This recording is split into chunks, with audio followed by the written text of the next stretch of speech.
Muy bien, pues buenos días a todos. Es una bendición estar nuevamente con todos vosotros, una alegría. Y veo caras nuevas, no estaban el domingo pasado, pero buenos días a todos y Dios bendiga este tiempo que estamos ya disfrutando.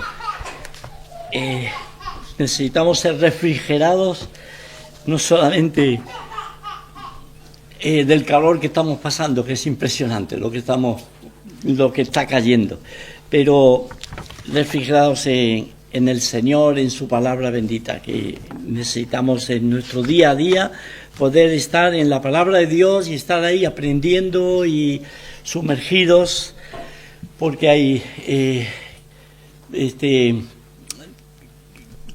la palabra del Señor es la que nos refrigera, es la que nos da la ayuda y el auxilio día a día, ¿verdad? Como dice la Escritura. Lámpara es a mis pies tu palabra y lumbrera a mi camino. Y así es como debemos de recibir. Muy bien, pues os acordáis que hemos empezado un estudio muy sencillo, porque este estudio se merece semanas y semanas y semanas y semanas, pues es muy profundo, pero estamos viendo como un pantallazo de lo que significa la realidad de la Babel, de la Babilonia. Es una verdad escritural y no es algo que quedó en la historia, que quedó ahí nomás en el pasado, en el principio, en el Génesis, ni siquiera un imperio que surgió llamado babilónico, del que normalmente estamos muy familiarizados por la historia de Daniel y los cautivos que fueron llevados para allí, etcétera. No, es un tema muy actual de nuestros días y muy relacionado con nosotros en el sentido de peligros y cosas que pueden venir y del que tenemos que estar bien enseñados y bien atentos, porque si no vamos a caer y vamos a ser afectados, contaminados, como decía el hermano Cristian, citando a Miqueas, la contaminación que vino en aquellos tiempos y tuvieron que Dios tuvo que levantar un profeta para avisarles y tenerles en cuenta.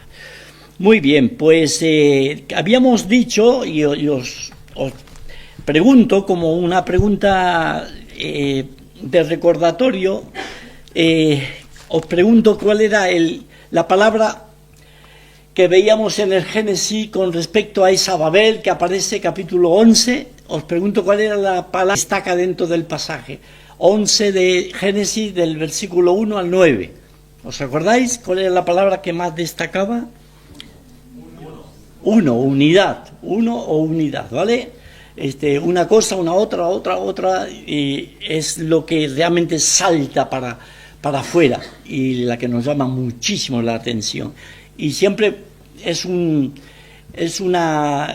principio que tenemos que tener muy en cuenta en las Escrituras. Cuando en un contexto, en un pasaje, una palabra, una expresión se repite, es que en alguna manera, por lo que sea, Dios quiere que pongamos atención a eso. Y si hay que poner atención, porque es muy importante ese aspecto, ¿no?, dentro de lo que es la Babel antigua y la Babel actual. Muy bien, pues os invito a ir ahí al Génesis. Vamos al capítulo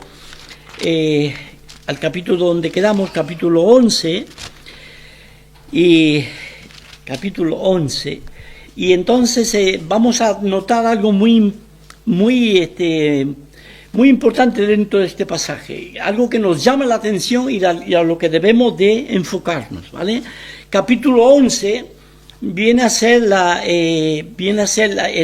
raíz del origen de lo que encontramos en el capítulo 10. Capítulo 10 nos habla de algo que pasó, o toda una descripción de los tres hijos de Noé y sus descendencias, la formación de las naciones, en fin, todo una multiplicación de esas familias.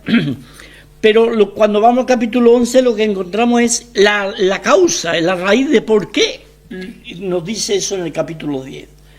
La causa, la raíz, es porque el grupo humano se concentró viniendo del oriente, ahí en las llanuras de Sinai, y ahí pues, y es el hecho de que las naciones habían surgido como un juicio de parte del Señor. Y habíamos visto, si os recordáis bien, habíamos visto el domingo pasado, que lo que ocurrió allí en Babel fue el origen de un cáncer en el cuerpo de la humanidad, de los hombres, un cáncer, y cuando Dios confunde las lenguas y se van, o sea, la lengua, y se va cada uno por su lado, se crea una metástasis, y cada grupo humano o las naciones que se fueron formando, pues van con ese espíritu de Babel, van con ese cáncer en sus mismos sentires, mentes, etcétera, sus mismas vidas, ¿vale? Entonces lo que vemos en el capítulo 12, después de que la Escritura nos enfoca en Sem, en el hijo de Noé, y de Sem, Taré, y de Taré, Abraham, y de Abraham el Señor trata con él de forma personal, y de él quiere suscitar una nación, puesto de forma primaria y prioritaria, lo vemos a lo largo de toda la Biblia, porque de ahí debía de venir el Mesías, el mismo Señor Jesucristo, esto por supuesto. Pero por otro lado, tomar una nación, levantar una nación para que fuera diferente a todas las naciones, para que fuera luz a las naciones, para que honrara, glorificara a Dios y el resto de las naciones pudieran entender, pudieran seguir al Dios de esa nación. ¿Me entendéis? Empezando por el mismo Abraham y siendo como un ejemplo para los demás, ¿no? Entonces, siguiendo este hilo y tomando el referente, o podríamos decir el que sobresale y el que es protagonista dentro de todo ese Babel que surge ahí en el capítulo 11, pues contrastado con el personaje que Dios toma para formar una nación que sea diferente a todas las otras naciones, como es la persona de Abraham, ¿vale? De ir viendo los contrastes entre el Nimrod, el poderoso en la tierra, y el Abraham, el que Dios levanta de Ur de los Caldeos. Entonces vemos, hay contrastes muy clarísimos y al mismo tiempo que chocan entre ellos, porque hay diferencias muy notables, ¿no? Nimrod, por supuesto, descendiente de Cam. Hay una maldición sobre Canaán que vemos ahí en las Escrituras, pero no te preocupes en el sentido de que no te conozca mucha gente, o que pases desapercibido, o seas un cero a la izquierda, o invisible a los ojos de los que te rodean, quizás tu compañero de trabajo, tus amigos, y pases desapercibido, como que no eres muy importante. Dios toma a lo insignificante y hace cosas maravillosas, y Él puede hacer cosas preciosas en tu vida. De hecho, lo puede estar haciendo, y tú puedes estar con la idea de que como eres tan insignificante, tan invisible a los ojos de los que te rodean, no es importante lo que puedas estar haciendo, pensando, creyendo. Y no es así, hermanos. Dios toma a Abraham y hace de él una preciosa obra. Nimrod es un desobediente, es un rebelde, él se levanta contra Dios. Abraham, cuando recibe el llamado, él obedece. Él es obediente. Y vemos una línea de obediencia en su vida, lo vemos a lo largo del Génesis. Hasta el mismo momento de que Dios le pide el sacrificio de su hijo Isaac, y él obedece y va al monte Moria. De manera que vemos ese contraste tan fuerte entre un personaje y otro. Lo que vemos en Nimrod es en definitiva un referente de lo que es el espíritu de Babel, el espíritu de este mundo, que se levanta prepotente con poder para gobernar, para reinar, para aplastar al que está al lado. Eso es el espíritu del sistema del mundo. Cuando Dios levanta a un hijo suyo y te salva y te redime, sí, una piedra insignificante, pero el Señor te hace un hijo suyo y te salva, te introduce en su familia, te introduce en el cuerpo de Cristo. Es una obra que no podemos medir de lo grande que es. El Nimrod establece un reino idolátrico, es un sistema, como veíamos la semana pasada, institucionalizado, organizado, bien estructurado, es decir, un sistema de idolatría. Adorar y buscar la felicidad contra estos contrastes, y esto debería de ayudarnos, de ensanchar nuestro corazón, nuestra mente a la hora de entender el origen de esa Babel y el plan de Dios para contrarrestar toda esa formación que viene de parte del enemigo, por supuesto del diablo, insuflando todo eso en los hombres para que resistan a Dios, para que se levanten contra Dios.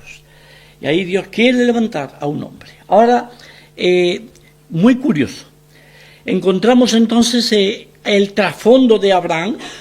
El trasfondo de Abraham hemos de entenderlo bien clarito, si no, no vamos a entender el llamado de Dios a Abraham y lo que el Señor quería hacer con él. Dios saca a Abraham, le pide que salga de Ur de los Caldeos, de ese lugar. Un lugar físico, un lugar geográfico, y quiere que vaya a la tierra de Canaán, aunque él no le dice a la tierra donde que después se le promete para heredar.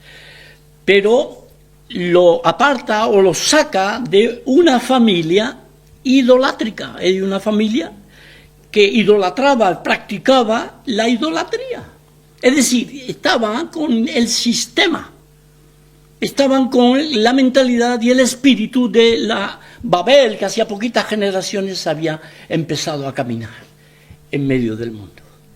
Las naciones se esparcieron y de la familia de Sem se fueron multiplicando, y encontramos a Taré, junto con su familia, etcétera, es practicante de idolatría. De manera que se crió y anduvo entre ídolos. Esa era la vida. Y te puede parecer chocante, ¿cómo puede ser? Es descendiente de Sem. No eran los que amaban a Dios y seguían al Señor, no, practicaban la idolatría. Y Dios saca a Abraham de ese contexto, lo saca para afuera. Capítulo 31 del Génesis, muy curioso, cuando Jacob deja a su familia, se va por consejo de la madre de Rebeca, le aconseja que se vaya, que huya y se vaya para la casa de su familia en Padán Aram.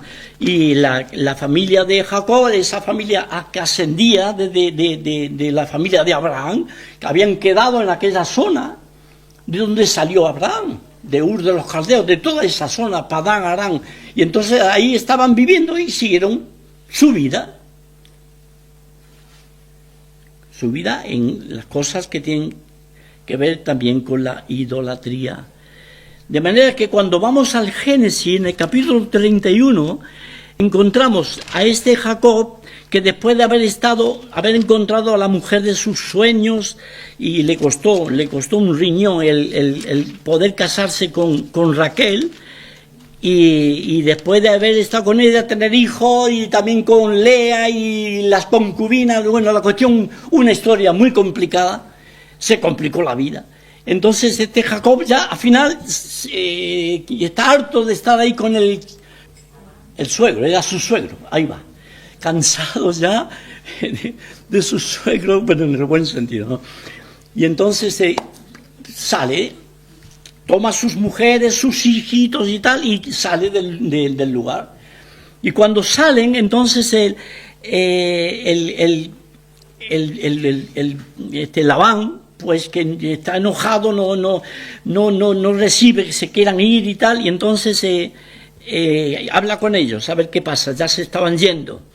Y ya que se iban, entonces él los para y les dice, bueno, ya que te ibas, versículo 30 del capítulo 31 de Génesis, ya que te ibas porque tenías deseo de la casa de tu padre, dice, ¿por qué me hurtaste mis dioses? ¿Por qué me hurtaste mis dioses? Respondió Jacob y dijo a Labán, porque tuve miedo, pues pensé que quizá me quitarías por fuerza tus hijas.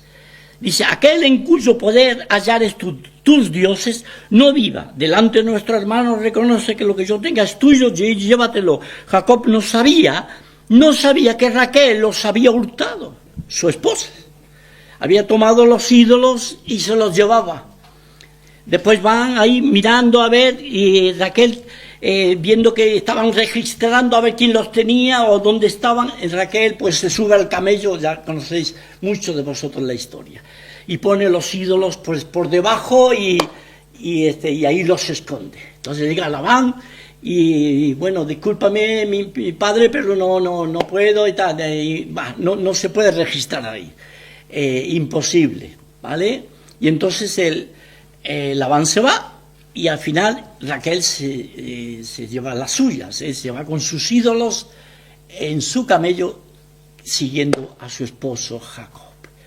Esto es una escena de lo más normal relatada en el Génesis, pero que nos dice claramente de que la familia de los que siguieron, los hijos, etcétera, de Taré, los hijos de Taré que quedaron en esa zona, pues siguieron con la idolatría, así de claro, ¿no?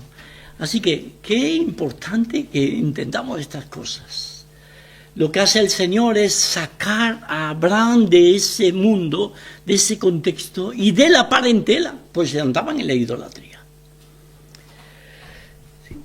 Vemos entonces que Israel, después de Abraham, se multiplica Isaac, Jacob, etcétera, toda la historia que aparece en el Génesis, y al final Israel se multiplica y mostrando el Señor que él es Dios y que los dioses de ellos no son nada, de manera que cada plaga va contra uno de los dioses propios adorados dentro de Egipto. Así que sale Israel de Egipto, es liberado, pero sale contaminado de los dioses de Egipto y con toda una mentalidad y algo que no podían quitarse de encima, por supuesto. Cuando vamos al profeta Amós, curioso, porque Esteban, luego en el libro de los Hechos de los Apóstoles, cuando es tomado preso y tal, él cita al profeta Amós precisamente para que ellos pudieran entender en dónde estaban parados, ¿no? Entonces Amós, en el capítulo 5, habla acerca del tiempo en que los israelitas estaban por el desierto y la manera como ellos pensaban y cómo actuaban, ¿no? Versículo 25 dice: me ofrecisteis sacrificios y ofrendas en el desierto en 40 años, oh casa de Israel.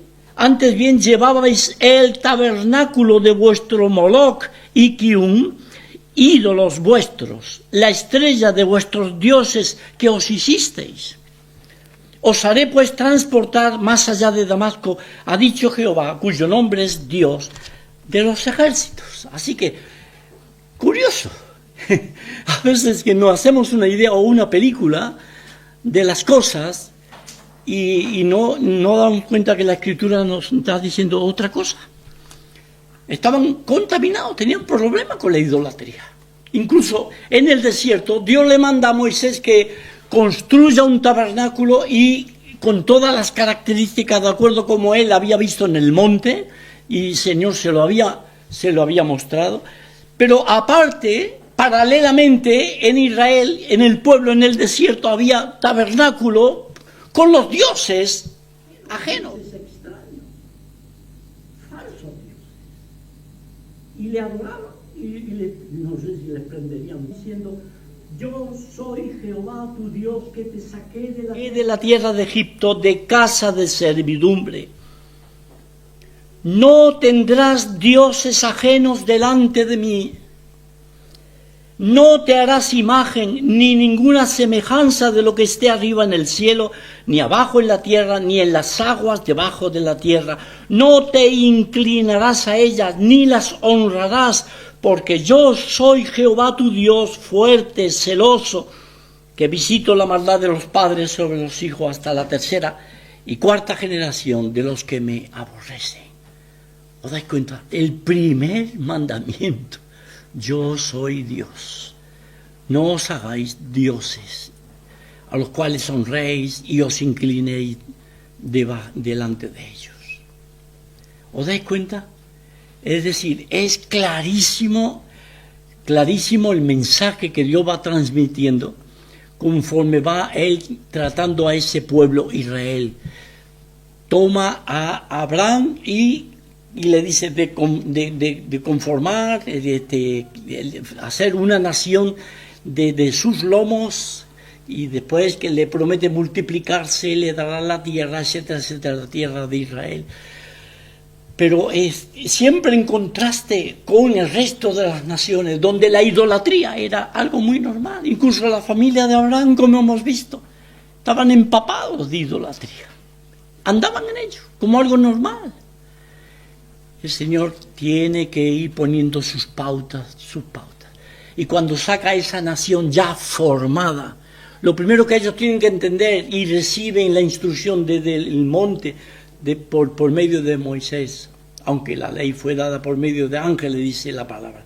Pero llega Moisés, va con las tablas, y cuando llega al pie del monte, resulta que el pueblo estaba alborotado y estaban en sus cosas y tal. ¿Y qué es lo que había pasado? Pues que Moisés tardaba mucho en venir. ¿Y qué hicieron? Pues se les ocurrió, formar un ídolo.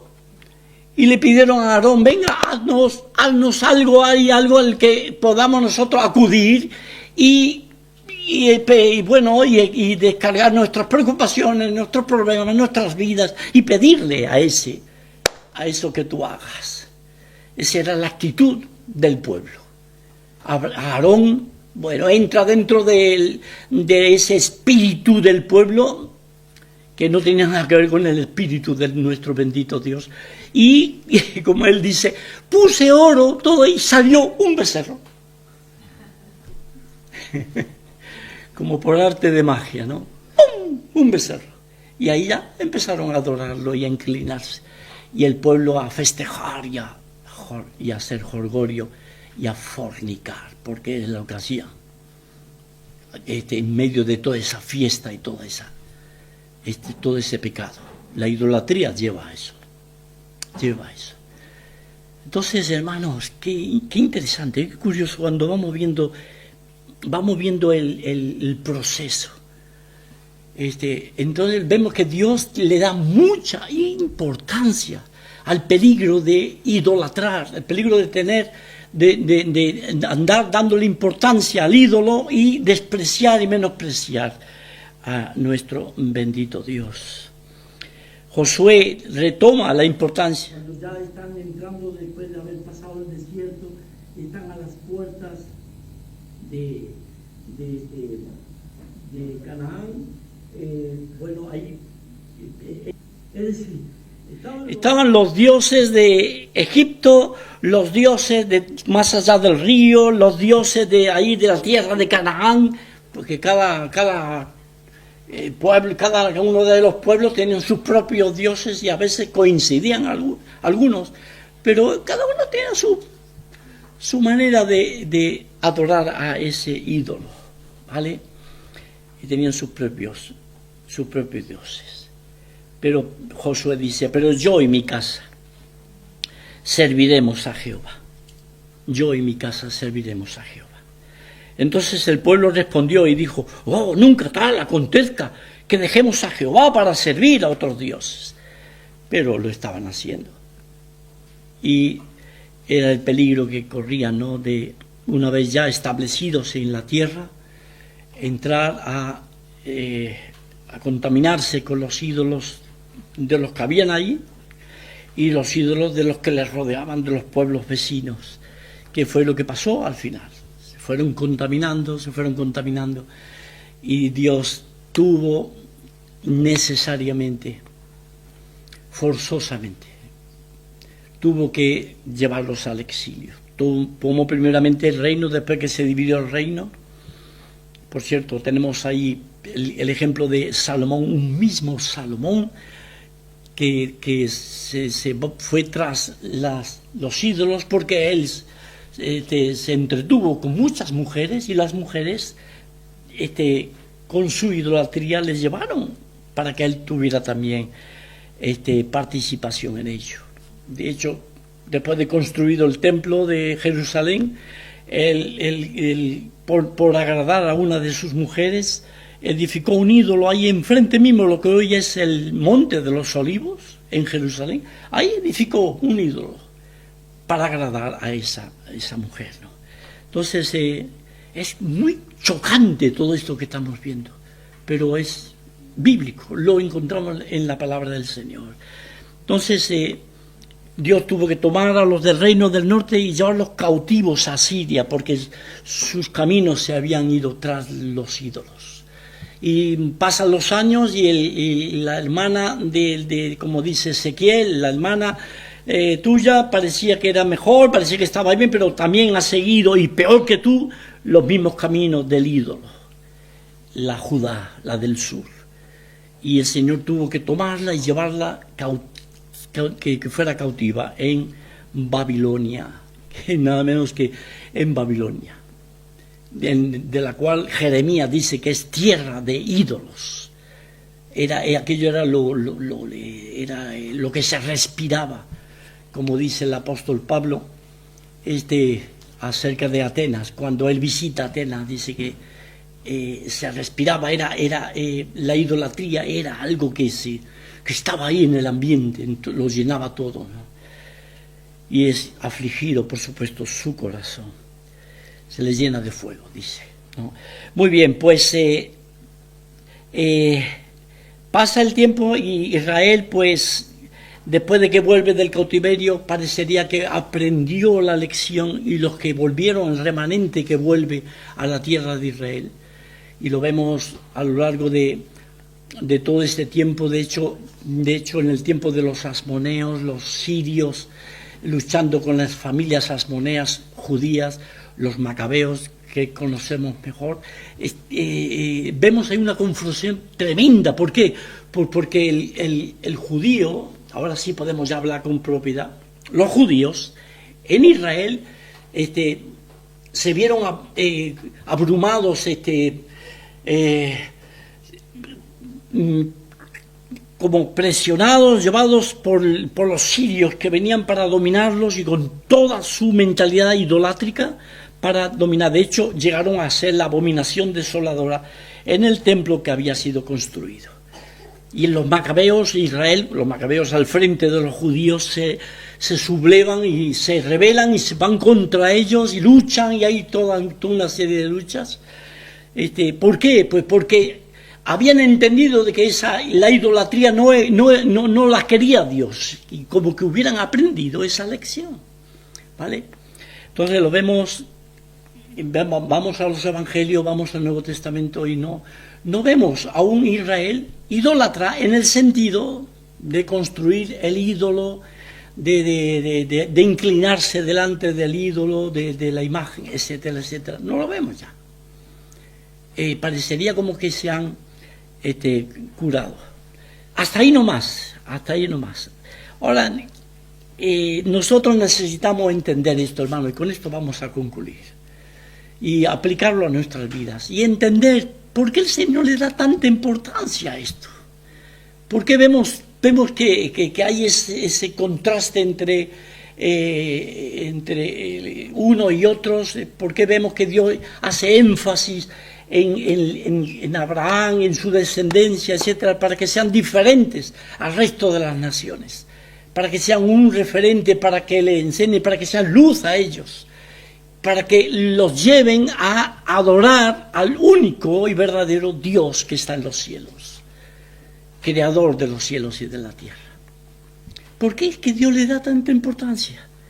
Pues precisamente por eso, porque los hombres necesitamos entender que hay un solo Dios. Y en ello radica y en ello eso consiste lo que es la idolatría en sí. ¿Qué es la idolatría o qué es el ídolo? Pues todo aquello que esté puesto en nuestro corazón o damos lugar en nuestro corazón y toma el lugar que le corresponde a Dios como prioritario. Cualquier cosa que nosotros pongamos en nuestro corazón, en nuestra vida como prioridad o suplantando el lugar que debe tener el Señor, como el primero en nuestras vidas, el único para ser adorado, servido, amado en el sentido pleno de la palabra, ¿verdad? Pues eso constituye idolatría. Y eso que estamos dejando que ocupe el lugar en el corazón, eso se convierte en un ídolo. Entonces vemos que pasan los años y en el pueblo de Israel, por supuesto, como que dejaron esa idolatría grosera y burda, esa idolatría chocante del madero o del barro o del hierro como una estatua y inclinarse delante de ella. El mismo que la forma y que la construye, el mismo se inclina delante de ella y le dice: sálvame o ayúdame. Esa idolatría, el pueblo de Israel como que aprendió la lección, pero el peligro de la idolatría, en el sentido, podríamos decir, verdadero de la palabra, pues el dejar a Dios de lado y tomar cualquier otra cosa y darle el primer lugar. Entonces eso siguió en el pueblo judío y en el resto de las personas, de las naciones. Y ese es el peligro para nosotros, hermanos. Esa es la cuestión, la que nosotros debemos de poner mucho énfasis, mucha atención, aprendiendo acerca de todo esto que hemos estado viendo de una manera muy por arriba, por supuesto, pero para entender que nosotros sí somos cristianos, hemos creído en el Señor Jesucristo, por lo menos entiendo la mayoría de los que estamos acá, y no podemos entender o no nos cabe en la cabeza de que vayamos a arrodillarnos delante de una estatua. Algunos de nosotros hemos sido sacados de ese mundo, como Abraham de Ur de los Caldeos, y hemos adorado, y yo muchas veces me he inclinado delante de imágenes, pretendiendo que esa imagen me ayudaba, me oía, me escuchaba y estaba atento a mis necesidades. Seguro que por ahí no va la idolatría, en tu caso o en mi caso, pero sí pueden haber cosas, personas en tu vida o en mi vida que podemos darle tanto lugar, tanto hueco en nuestro corazón que Dios es prácticamente ahí dejado a un lado. O bien lo acogemos como ocurrió tantas veces en la historia del pueblo de Israel, que tenían el templo y venían y hacían los sacrificios y todo lo demás, y por otro lado practicaban idolatría y tenían otras imágenes de dioses falsos y les rendían culto y combinaban las dos cosas. Eso es más peligroso todavía. Pretender que estamos sirviendo a Dios, adorándole, estamos con Él y aprobamos, creemos en Él, creemos en el Dios de la Biblia, pero por otro lado dejamos que en nuestro corazón haya un lugar para Dios, a veces un lugarcito ahí, en un rincón, y lo otro pues a aquello que amamos tanto, o a aquellas personas que amamos tanto. Cuidado, hermanos, cuidado. Es curioso, Dios nos enseña en el Nuevo Testamento y nos exhorta claramente en cuanto a este asunto. Es muy serio Y cuando vamos a la segunda epístola de los Corintios, en el capítulo 6, dice en el versículo 16, ¿y qué acuerdo hay entre el templo de Dios, que somos nosotros, el templo de Dios, ya no es el templo de Jerusalén, es el templo de Dios actualmente, nosotros como templo del Espíritu Santo? ¿Qué acuerdo hay entre el templo de Dios y los ídolos? Porque vosotros sois el templo del Dios viviente. Como Dios dijo, habitaré y andaré entre ellos, seré su Dios y ellos serán mi pueblo. Entonces, ¿qué acuerdo hay? ¿Hay algún acuerdo? Templamos, tocamos la misma nota en la cuerda. Pam, pam, pam, pam, pam. Tocamos la cuerdita y a veces parecería como que estamos en la misma nota. Nuestro bendito Dios y juntamente con los ídolos en nuestro corazón tocando la misma nota. Pero Pablo ya escribe a los Corintios y por inspiración divina les dice, ¿qué acuerdo hay? ¿Está la misma nota? ¿El mismo acorde entre los ídolos y el templo de Dios? ¡Wow! En Primera de Tesalonicenses tenemos ahí un hermoso testimonio de parte de los de Tesalónica, cuando el Señor permite que Pablo vaya, les dé el Evangelio, dice la palabra del Señor. Ellos mismos cuentan la manera, 1:9, la manera en que nos recibisteis, cómo os convertisteis de los ídolos a Dios, para servir, para adorar al Dios vivo y verdadero. Eso ocurrió con los de Tesalónica. Dejaron, como Abraham y tantos a lo largo de la historia, ¿verdad? Dejar y adorar al Dios único y verdadero. Es lo que hicieron ellos, ¿verdad? Convertisteis de los ídolos a Dios. En Primera de Juan, cuando el apóstol Juan se despide de aquellos que está escribiendo su primera carta, primera epístola, lo último que les dice, como redondeando, como concluyendo el mensaje que les ha estado transmitiendo, lo último les dice: hijitos, guardaos de los ídolos. Hijitos, guardaos de los ídolos. Sí, será importante, ¿verdad? Y bueno, y por último, 1 Corintios capítulo 10, también encontramos vamos en esa dirección, ¿no? 10, versículos 6, 7, dice: mas estas cosas sucedieron, lo que les pasó a ellos en el desierto y tal, y el pueblo de Israel, estas cosas sucedieron como ejemplos para nosotros, para que no codiciemos cosas malas como ellos codiciaron, ni seáis idólatras, como algunos de ellos, según está escrito, se sentó el pueblo a comer y a beber y se levantó a jugar.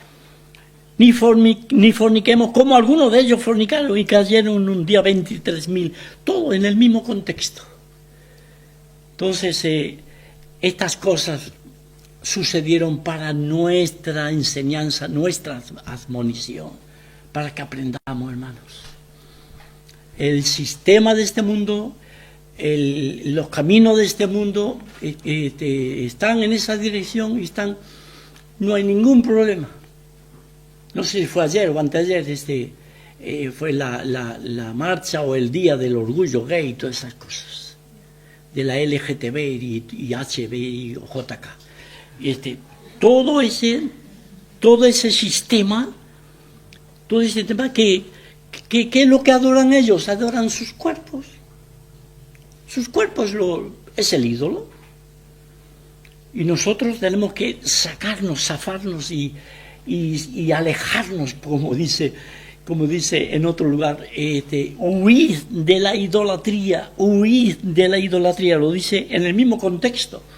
Por tanto, amados míos, en el 1 Corintios 10, 14, por tanto, amados míos, huid de la idolatría, de todos esos ambientes, toda esa mentalidad, todo ese espíritu que es Babel, Es el Babel institucionalizado, estructurado, organizado, todo levantado para que todo este mundo tenga esa misma dirección y todos entren en el mismo juego. Que Dios nos ayude, hermanos. Vamos terminando ya, ¿vale? Pero que Dios nos ayude, hermanos, a entender esto. Entender capítulo 10, 11, 12 de Génesis.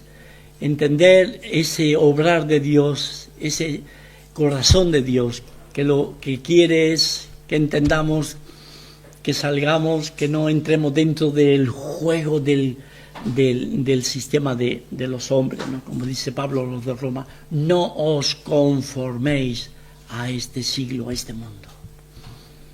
No os conforméis. Bueno, oramos, hermanos, y seguiremos, si Dios quiere, la semana que viene. Muy bien. Padre, muchísimas gracias por tu palabra, Señor. Gracias por avisarnos y tenernos al tanto, Dios, del peligro de lo que es esa mentalidad idolátrica, Señor, del ídolo y Señor, y que te podamos mirar a ti como nuestro foco directo, Señor, y lo único en quien podemos acudir y tener nuestra esperanza y nuestro sostén, nuestra confianza. Bendito sea, Señor. Ayúdanos a todos nosotros a entender estas cosas, a zafarnos, llegado el momento, y saber elegir, saber discernir y buscar siempre hacer tu voluntad, buscar tu gloria, Señor, y adorarte y servirte solo a ti, Señor, solo a ti. Padre, es en el nombre de Jesucristo, por quien creyendo en el Señor tú nos has sacado de medio de esa Babel, de ese espíritu del maligno, y nos has trasladado al reino de tu amado Hijo bendito. Padre, en el nombre de Jesucristo. Amén. Amén, Señor.